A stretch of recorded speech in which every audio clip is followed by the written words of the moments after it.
Sir చూసుకున్నట్లయితే ప్రభుత్వ పనితీరులు ఎలా ఉన్నాయి? ఈ సంవత్సరం పాలనలో కూడా దగ్గర దగ్గర 15 నెలలు కూడా కావస్తుంది. ఏమేమి బాగున్నాయి? అందులో బుడమేరు ఎఫెక్ట్ ఈసారి తక్కువగా ఉంది. అసలు ఎక్కడా కూడా వాటర్ లీకేజ్ కానివ్వండి, ఈ వరదలు కానీ రాలేదంటున్నారు. కూటమి ప్రభుత్వం వల్ల ఏదైతే నారా చంద్రబాబు నాయుడు సీఎంగా ఎక్కినప్పుడు ఇప్పుడు ప్రస్తుతానికి ఎక్కడైతే రోడ్లు గుంతలు వర్షాలు పడినప్పుడు గుంతలు కానీ ఎప్పటికప్పుడు పూడిపిస్తున్నారు. అలాగే కాలువలు కూడా ఎక్కడికెక్కడ ఆ కాలువలో ఉన్న మట్టి ఎప్పటికప్పుడు మున్సిపల్ అధికారులతో తీపిస్తున్నారు. అలాగే గత కూటమి గత జగన్ ప్రభుత్వం ఏమైందంటే ఈ మున్సిపాలిటీ వాళ్ళు కానీ ఎవరైనా పట్టించుకున్నారు కాదు. రోడ్లు అన్యాయంగా ఉండేవి, అన్యావస్థంగా ఉండేవి. అలాగే బళ్ళు, 2 వీలర్లు బళ్ళు, అలాగే మినీ వ్యాన్లు కానీ ఆటో డ్రైవర్లు చాలా ఇబ్బంది పడేవారు గత ప్రభుత్వంలో. గత ప్రభుత్వంలో ఏంటంటే సంక్షేమ పథకాలు ముఖ్యమైన అన్నట్టు ఈసారి కూటమి ప్రభుత్వం సంక్షేమ పథకాలు అభివృద్ధి వైపు చూస్తుంది. అలాగే మన రాష్ట్రాన్ని ఏ విధంగా అభివృద్ధి పరచాలో ఆ విధంగా కూడా నారా చంద్రబాబు నాయుడు గారు చూస్తున్నారు. అలాగే కేంద్రంతో మమ్మకి కేంద్ర నిధులు కూడా కొంత మన రాష్ట్రానికి మోడీ గారు కూడా అక్కడ ప్రవర్తిస్తున్నారు. ఎందుకంటే మన కూటమి ప్రభుత్వం ఈసారి ఆంధ్రప్రదేశ్ నుండి బాగా మద్దతు బీజేపీ ఎన్డీఏ ప్రభుత్వానికి. గత ప్రభుత్వం ఏమైందంటే జగన్ ఇవన్నీ పట్టించుకునేవాడు కాదు, ఎమ్మెల్యేలనే తన దగ్గరికి రానిచ్చేవాడు కాదు, అధికారులు కానీ ఎవరినైనా కానీ. ఇదే విషయంలో చూసుకున్నా సార్, గతంలో ఫస్ట్ చంద్రబాబు నాయుడు హయాం స్టేట్ డివైడ్ అయిన తర్వాత అప్పుడు కూడా రిటైనింగ్ వాల్ శాంక్షన్ అయింది ఆయన హయాంలోనే. కృష్ణాలంక రిటైనింగ్ వాల్ కూడా అప్పుడే మొదలైంది కాబట్టి దానివల్ల కూడా ఇప్పుడు చాలామంది బెనిఫిట్ పొందుతున్నారు. గతంలో ఇంత వరద వచ్చిందంటే కనుక అందరూ కూడా పునరావాస కేంద్రాలకు వెళ్ళాడు కృష్ణలంక వాసులు. ఇప్పుడు ఎలా ఉంది? ఇప్పుడు పునరావాస కేంద్రాలు కూడా ఎప్పటికప్పుడు ఈ వీడియో కాన్ఫరెన్స్లో చంద్రబాబు నాయుడు గారు మంత్రులను కానీ అధికారులను కానీ కలెక్టర్లు కానీ ఐపీఎస్ ఐఏఎస్లు కానీ వాళ్ళని పర్యవేక్షణలోనూ బాగా ఎందుకంటే చంద్రబాబు నాయుడు గారు అంటే అడ్మినిస్ట్రేషన్ చాలా కరెక్ట్గా ఉంటుంది. ఎందుకంటే చాలా ఆఫీసులు కానీ ఎవరైనా కానీ భయపడాల్సిందే కన్నెర చేస్తే ఆయన కన్సైకిల్లోనే ఏదైనా నడిచిద్ది.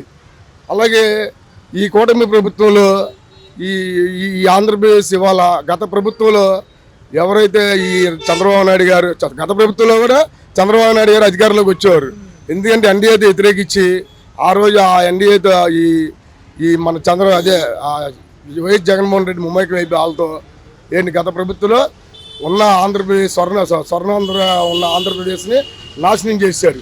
ఇక్కడ ఉద్యోగాలకి పెద్ద పెద్ద ఐటీ కంపెనీలు రానియకుండా అలాగే అటు తెలంగాణతో పెట్టుకొని ఆయన ఆస్తులు ఎక్కడైతే ఉన్నా అటు తరలిచ్చేవాడు ఈ జగన్మోహన్ రెడ్డి. ఒక పక్క చూస్తే సార్ ఒక దుష్ప్రచారం మొన్న కూడా జరిగింది. వర్షాల నిమిత్తం కూడా ఒక పక్క అమరావతికి మునిగిపోయిందని, అక్కడ కట్టడాలకి అనువయం లేదని, ఎప్పుడో గతంలో వచ్చిన వరదల ఫుటేజ్లన్నీ చూపించడం, ఇవన్నీ ఎలా అనిపిస్తుంది? ఎందుకంటే ఎలా అయితే అంతర్జాతీయ సంస్థలు కూడా వాళ్ళకి తెలుసు కదా కట్టడాలు ఎలా కట్టాలి ఆ ఏరియాలో అనేది, మళ్ళీ ఎందుకు ఈ ప్రచారం ఎందుకంటారు? గత ప్రభుత్వంలో చేసిన తప్పిదాల వల్లే అవన్నీ జరిగినాయి. ఎందుకంటే కాలువలు పూడికలు తీక బుడవేరులు ఇవన్నీ తీక ఇవన్నీ ఇప్పుడు విపత్తు అనేది ఎప్పుడు వస్తుందో తెలియదు. అది 100 సంవత్సరాలకి 120 సంవత్సరాలకి ఇలాంటి విపత్తులు వస్తాయి. ఇలాంటి విపత్తులు ఎదుర్కోవాలంటే నారా చంద్రబాబు నాయుడు వల్లే. గత ప్రభుత్వంలోనూ ఇలాంటివన్నీ జగన్మోహన్ రెడ్డికి అనుభవం లేదు. అధికారులు ఎలా అలర్ట్ చేయాలి, ఎలా అడ్మినిస్ట్రేషన్ చేయాలి, ఆ వచ్చిన వరదని ఏంటి గత ప్రభుత్వంలో ఇలాగే ఈ వదిలేయడం వల్ల కృష్ణలంక మొత్తం మునిగిపోయింది. గత ప్రభుత్వంలో కూడా ఈ ప్రభుత్వంలో ఏంటంటే మొన్న జరిగిన విపత్తు అది తెలంగాణలో వరదలు రావడం, అటు కర్ణాటక మహారాష్ట్ర ఈ వాటర్ ఫ్లోటింగ్ ఎక్కువైపోవడం వల్ల ఈ రిటర్న్ ఈ పొడవేరు కట్టలు ఎన్ని కొట్టేసినాయి. కాబట్టి అది చంద్రబాబు నాయుడు గారు తప్పు కాదు. అది ఒక 100 సంవత్సరాలు 120 సంవత్సరాలు ఇలాంటి విపత్తులు వస్తూ ఉంటాయి. భవిష్యత్తు ఎలా అనిపిస్తుంది? ఒక పక్క టాటా ఇన్నోవేషన్ కంపెనీలు, ఐటీ పార్కులు, మంగళగిరిలో కూడా చాలా వరకు జాబ్లు అంటున్నారు. ఇటుపక్క లోకేష్ గారు కూడా మళ్ళీ వియత్నాంలతో కూడా మాట్లాడుతున్నారు. తదుపరి 3 ఏళ్లలో 45% అమరావతి పనులు అవుతాయని పొంగూరు నారాయణ గారు కూడా చెప్తున్నారు. ఈ విధానంగా ముందుకెళ్తే ఎక్కడ ఆకోకుండా కేంద్రం సపోర్ట్ ఉంది కాబట్టి రేపు వచ్చే 4 ఏళ్ళ భవిష్యత్తు ఎలా ఉంది? ఇప్పుడు ఈ ప్రభుత్వంలో ఏంటంటే చంద్రబాబు నాయుడు తెలంగాణ కన్నా ఆంధ్రప్రదేశ్ని అభివృద్ధి బరిలో నడిపించాలని అమరావతి రాజధాని ఇప్పటికే జగ్గైపేట కంచెంజర్ల ఎయిర్వేషన్ యుద్ధ విమానాలు తయారీ కర్మాగారం ఒకటి 4,500 ఎకరాలు దానికి ప్రభుత్వ భూములు ఉన్న ఏరియాలో. ఎందుకంటే మన బోర్డర్ తెలంగాణకి బోర్డర్ అది. ఎందుకంటే అటు తెలంగాణ నుంచి కానీ ఇటు కర్ణాటక నుంచి కానీ ఇటు మహారాష్ట్ర నుంచి మన బోర్డర్ మీద రావాల్సిందే. అలాగే ఏ రాష్ట్రానికి లేదు. మన ఆంధ్రప్రదేశ్లో 1000 కిలోమీటర్ల సముద్ర మార్గం ఉంది. దాన్ని వాటర్ డెవలప్ చేసుకుంటే ఇంతకీ 3 అంతలు మనకి ఆదాయం వస్తుంది. కాబట్టి ఇటు 1000 కిలోమీటర్ల సముద్ర మార్గం ఉంది కాబట్టి, ఎందుకంటే ఆంధ్రప్రదేశ్ త్వరగా మన నారా చంద్రబాబు అభివృద్ధి పరంలో నడిపిస్తారని చెప్పి కూడా మేము ఆకాంక్షిస్తున్నాం. అలాగే ఇదే విధానంలో ముందుకెళ్తే 2029 ప్రజలు ఎటువైపు ఉంటారు సార్? చూసుకున్నట్లయితే మరోసారి సీఎంగా ఎవరు రావు? 2029 కూడా నారా చంద్రబాబు నాయుడు గారు వస్తారు. ఆయనకి వయసు అయిపోయింది సార్, ఆయనే సీఎంగా ఉండవచ్చు అని ఉంటాడని చెప్పి మేము అనుకున్నాం. ఎందుకంటే ఇప్పుడు ఉన్న ముఖ్యమంత్రులు చాలామంది సీనియర్లు వాళ్ళు పరంపద ఇచ్చారు. ఎందుకంటే సీనియర్లు ఎవరు లేరు. ఉన్న వాళ్ళలో ఒక నారా చంద్రబాబు నాయుడు గారు సీనియర్గా ఉన్నారు ఆయన. కాబట్టి మిగతా సీఎంలు ఇప్పుడు ఉన్న వాళ్ళలో ఎవరికి అంత అనుభవం లేదు. ఎందుకంటే ఆయన ఆర్థిక శాఖ గత కాంగ్రెస్ ప్రభుత్వంలో కూడా ఉన్నప్పుడు కానీ చిన్న వయసులో ఆయన మంత్రి పదవి చేశారు. కాకాని వెంకటరత్నం గారు ఆ టైంలో, టి అంజయ్ గారు, అలాగే అప్పుడు జలగం వెంకటరావు గారు ఈ టైంలో ఆయన అదే ఒక చిన్న వయసులో ఒక 28-29 సంవత్సరాలకి ఆయన మంత్రిగా చేశారు ఆ రోజుల్లో. అందులో ఆయన ఆర్థిక శాస్త్రవేత్త, ఆర్థిక శాఖ చదివారు కాబట్టి ఆయనకి ఏ లెక్కలు అన్నీ చంద్రబాబు నాయుడు గారు తెలుసు. కాబట్టి మన ఆంధ్రప్రదేశ్లో పలు కంపెనీలు రావడానికి కూడా మొన్న కూడా విదేశాలు వెళ్ళారు నారా చంద్రబాబు నాయుడు గారు. ఎందుకంటే ఆంధ్రప్రదేశ్ త్వరగా అభివృద్ధి ఐటీ, అది కూడా ఐటీ అమరావతిలో, విశాఖపట్నం, అలాగే ఇటు వచ్చి మన తిరుపతిలో కూడా ఐటీ సంస్థ, అటు బెంగళూరు దగ్గరగా ఉంటుంది. కాబట్టి ఇవన్నీ త్వరగా అభివృద్ధి చేస్తారని చెప్పి ప్రజలకి తెలుసు.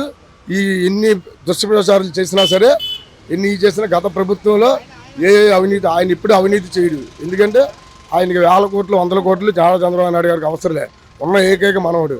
కాబట్టి ఇప్పుడు పేద ప్రజల సంక్షేమ పథకాలు కూడా కేంద్రం నిధులతో మాట్లాడి, అలాగే మొన్న కేంద్రం నితిన్ గడ్కరీ గారు మొన్నే ఒక 15,000 కోట్ల రూపాయలు ఈ ఫ్లేవర్లకు కానీ, కొన్ని బ్రిడ్జీలకు కానీ, తర్వాత నెక్స్ట్ మెట్రో రైలు, ఇవన్నీ అమరావతికి వైజాగ్కి త్వరలో రాబోతున్నాయి. అలాగే రైల్వే డబలింగ్ లైన్లు, అలాగే ఇప్పుడు బుల్లెట్ ప్రూఫ్ ట్రైన్లు కూడా మన ఏపీకి, తెలంగాణ కానీ మనకే ముందు వస్తాయని చెప్పి నేను అనుకుంటున్నాను. రాష్ట్ర ప్రభుత్వం పనితీరులు ఎలా ఉన్నాయి? 15 నెలలు కావస్తుంది పాలన మొదలుపెట్టి. ముగ్గురు ఉన్నారు హేమాహేమిలు, బీజేపీతో కూడా సమన్వయం ఉంది కాబట్టి కూటమి అని పేరు పెట్టుకున్నారు కదా. మరి విధానాలు ఎలా ఉన్నాయి? ఈ ఏరియాలో గతంలో ఇదే టైంలో సంవత్సరం క్రితం వరదల్లో ఉన్నారు. అప్పుడు కూడా ఎన్డీఆర్ఎఫ్ బలగాలు, చంద్రబాబు నాయుడు గారు ఈ ఏరియా అంత తిరగడం జరిగింది. ఈసారి ఆ పనులన్నీ కూడా ఎలా చేశారు? ఈసారి అదంతా నివారణ చర్యలు బాగున్నాయి? ఏముందండి, ఏ ప్రభుత్వం వచ్చినా మనకి శుభ్రంగా వచ్చే ఇదికి పెన్షన్లు కానీ 50 సంవత్సరాలకి ఇస్తా అన్నారు. 50 సంవత్సరాలకి ఇస్తే జనాలు కూడా ఇప్పుడు అంతా మనం కూడా ఇబ్బంది పడకుండా ఉంటాం. ఆర్థిక పరిస్థితి చాలా ఇదిగా ఉంది. జనాలు ఏంటంటే ఇప్పుడు వచ్చిన అన్ని రేట్లు పెరిగిపోయినాయి, రాబడి లేదు. రాబడి లేక జనాలు ఇబ్బంది పడుతున్నారు. ఎవరికంటే ఎక్కువ ఎంప్లాయన్స్కి ఇదిగా ఉంది. ఇవాళ మామూలు కూలి పని చేసిన వాడికి సొంత ఇల్లు లేవు, అద్దెలు కట్టుకోవాలంటే నానా నరకంగా ఉంది. అమ్మ ఒడి అందరికీ లేదు. నేను మున్సిపాలిటీలో చేస్తాను, నాకు శాలరీ వచ్చేది అది 15,000. ఆ 15,000లో అమ్మ ఒడి గారు నాకు వచ్చి తీసారు. అప్పుడు గత ప్రభుత్వంలో, జగన్ ఉన్న ప్రభుత్వంలో. ఇప్పుడు మరి అమ్మ ఒడి గారు అది లేకపోతే నాకు ఇద్దరు ఆడపిల్లలు, చాలా ఇబ్బంది పడుతున్నాను. ఈ ప్రభుత్వమైనా కొద్దిగా మంచిగా ఏదైనా మమ్మల్ని ఆదుకోవాలని మాకు ఎవరు లేరు. విజయవాడ వాసులుగా వరదకు సంబంధించి ఏమంటారు? గతంలో ఏంటంటే రిటైనింగ్ వాళ్ళు కూడా హయాంలో కట్టున్నారు. అంతకుముందు కంటే కృష్ణా లంక అంతా కూడా మునకలో ఉండేది. మరి ఈ సంవత్సరం ఎలా ఉంది? ఇటు సైడ్ ఏమైనా ఎఫెక్ట్ ఉందా? ఏమి లేదా? ఇప్పుడు పర్వాలేదు, ఈ సంవత్సరం అంత ఎఫెక్ట్ ఏమి లేదు. పోయిన సంవత్సరం మీద ఈ సంవత్సరం కొద్దిగా అంత జాగ్రత్త పడ్డారు. నష్టపరిహారం ఏమైనా అందుకున్నారా గత ఏడు మునిగినప్పుడు? మాది ఉన్న ఏరియా మాది. ఇప్పుడు మాది అన్నట్టే రాలా. మాది అది వంటాను ఇటే సింగనగరం, పాకేపురం, ఇక్కడ దాకా అది మిల్క్ ప్రాజెక్ట్ దాకా వచ్చింది. ఇంకా అక్కడి నుంచి ఏమి లేదు. ఏదైనా ప్రభుత్వం చూసుకోవాలని కొద్దిగా ఆర్థిక పరిస్థితి ఎలా ఉంది? అమరావతి కూడా నిర్మాణాలు మునకలో ఉంటున్నాయి అని చాలా వరకు టీవీల్లో వస్తున్నాయి, వార్తా సంస్థలో చూస్తున్నారు. అనువైన ప్రాంతమైనా కట్టడాలు కదా.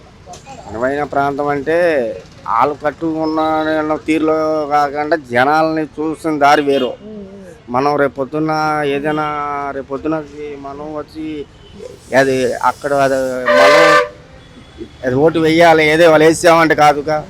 రేపొద్దున మనకి జాగ్రత్త ఆర్థిక పరిస్థితి మనం ఇబ్బంది పడటం, మనం ఉండే పిల్లల కాడ వచ్చి ఇబ్బంది పడకూడదు. అది ఈ ఈ ఈ ఉన్న ప్రభుత్వానికి ఇచ్చేస్తున్నాను. మరి ఆలుగాడ చంద్రబాబు నాయుడు గారు, పవన్ కళ్యాణ్ గారు ఆలోచించుకొని మళ్ళీ వచ్చే ఎలక్షన్లో వాళ్ళే రావాలని జనాల్ని వాళ్ళు చూస్తుండగా చూస్తే వాళ్ళే వస్తారు.